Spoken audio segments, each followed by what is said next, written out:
Introducing Assalamualaikum warahmatullahi wabarakatuh. Sesuai dengan judulnya, saya akan mengajak kalian semua untuk melakukan pengamatan ciri-ciri makhluk hidup. Pengamatan ini dilakukan di lingkungan sekitar kita, baik itu pada tumbuhan maupun pada hewan.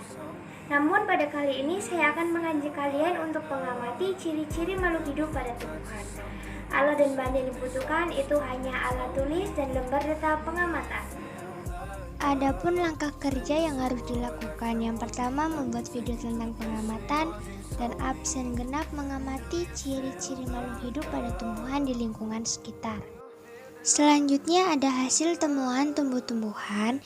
Yang pertama ada tumbuhan putri malu, yang kedua ada pohon cabai, yang ketiga ada pohon lambu, yang keempat ada pohon pisang, yang kelima pohon katu, yang keenam tumbuhan curingan atau kenikir.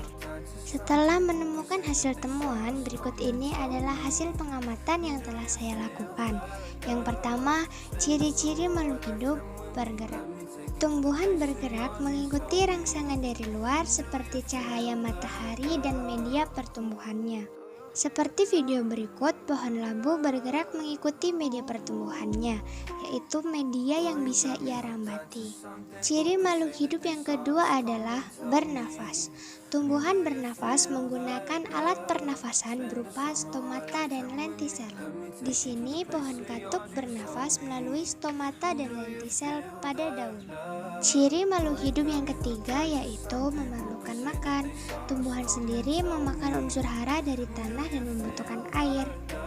Namun tumbuhan juga menghasilkan makanan untuk makhluk hidup lainnya.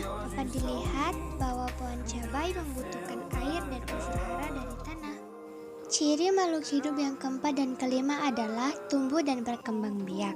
Tumbuh berarti tumbuhan yang awalnya kecil akan jadi lebih besar dan tinggi saat mereka tumbuh. Berkembang biak sendiri, makhluk hidup berkembang biak dengan cara yang berbeda-beda. Tumbuhan berkembang biak dengan cara vegetatif dan generatif. Vegetatif adalah perkembangbiakan tanpa adanya proses fertilisasi.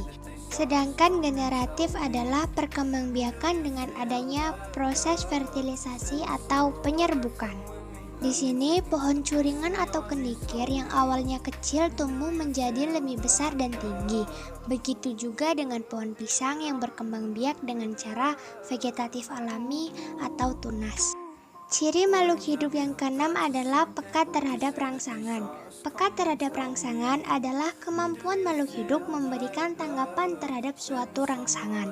Rangsangan ini dapat berupa cahaya matahari, sentuhan, air, dan lainnya. Tumbuhan putri malu peka terhadap suatu sentuhan. Ciri makhluk hidup yang ketujuh adalah ekresi.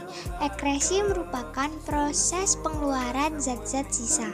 Tumbuhan melakukan ekresi melalui stomata dan lentisel.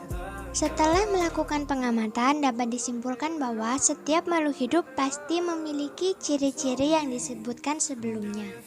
Sekian video pengamatan dari saya mengenai ciri-ciri makhluk hidup. Semoga bisa bermanfaat dan terima kasih untuk tugasnya. Wassalamualaikum warahmatullahi wabarakatuh.